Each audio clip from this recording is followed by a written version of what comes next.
Y siempre es importante cada tanto recuperar la confianza en que hay cosas que podemos hacer como país. O sea, ustedes saben que este es un programa crítico. Yo siempre he sido crítico con cualquier gobierno de turno porque ese es mi rol, soy periodista. O sea, yo tengo que señalar aquello que se está haciendo mal o que no se está haciendo.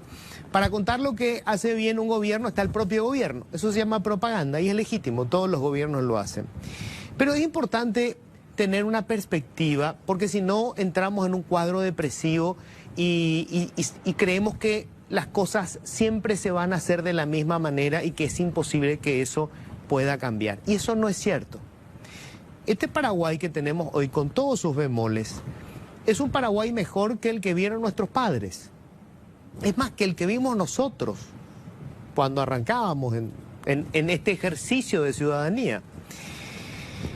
A veces es difícil entender eso porque los problemas siguen siendo demasiados y porque además hay malas costumbres, hay vicios que siguen allí, pero que no necesariamente tienen que seguir.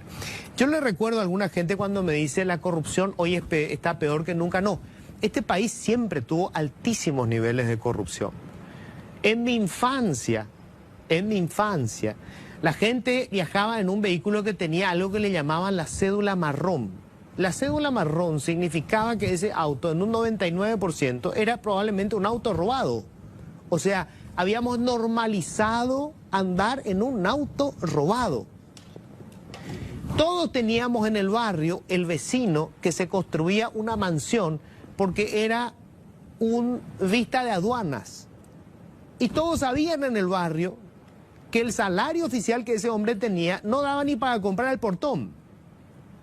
Y eso ni siquiera se denunciaba. Hoy siguen haciendo mansiones. Las hacen en San Bernardino y se van en helicóptero para ver cómo evoluciona. Pero se publica, se denuncia. Es un primer paso. ¿La justicia sigue fallando? Sí, la justicia sigue siendo el principal problema. Pero yo les quiero contar que no todo se queda estancado. Fíjense que cuando las cosas se hacen bien, los resultados se dan. Hace poco le escuchaba a un fanático del viejo régimen contándome las maravillas del estronismo. En el 89, cuando cae el régimen de Stroessner, la economía de Paraguay producía bienes por valor de 4.000 millones de dólares. Hoy la economía paraguaya produce bienes por 52.000 millones de dólares.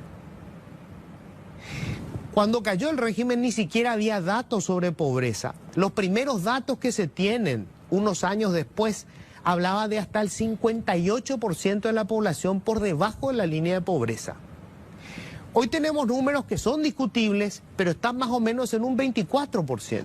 O sea, ¿qué hicimos bien? Y fíjense, dos instituciones públicas, dejen de pensar en administración de fulano o de mengano, dejemos de pensar como una cuestión de interna partidaria o de elecciones permanentes. No, pensemos como país. El Banco Central y el Ministerio de Hacienda, dos instituciones en las que algunas personas, como por ejemplo el doctor Dionisio Borda, bajo una administración colorada primero, Nicanor Duarte Fruto, y después bajo una administración de la oposición, Fernando Lugo, consolida en el Ministerio de Hacienda una escuela de funcionarios que entran por concurso y que se forman en la institución. En el Banco Central esto arrancó también hace varios años, creo que se llamaba Gómez Ginar el que estaba al frente del Banco Central, y comienza a hacer escuela, mandan a los chicos a estudiar afuera, empiezan a entrar por concurso.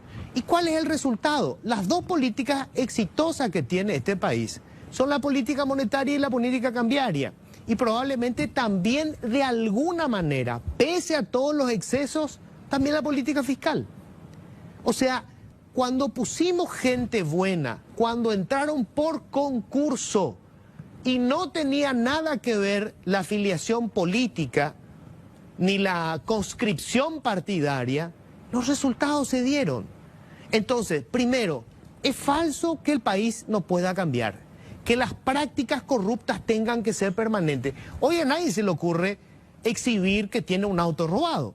¿Hay personas que tienen auto robado? Sí, Pero a nadie se le ocurre exhibir que el auto es robado con una cédula marrón, diciendo sí, el auto es robado.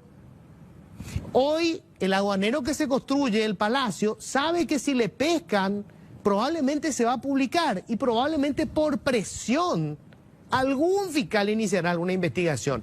Estamos lejos de tener el país que merecemos.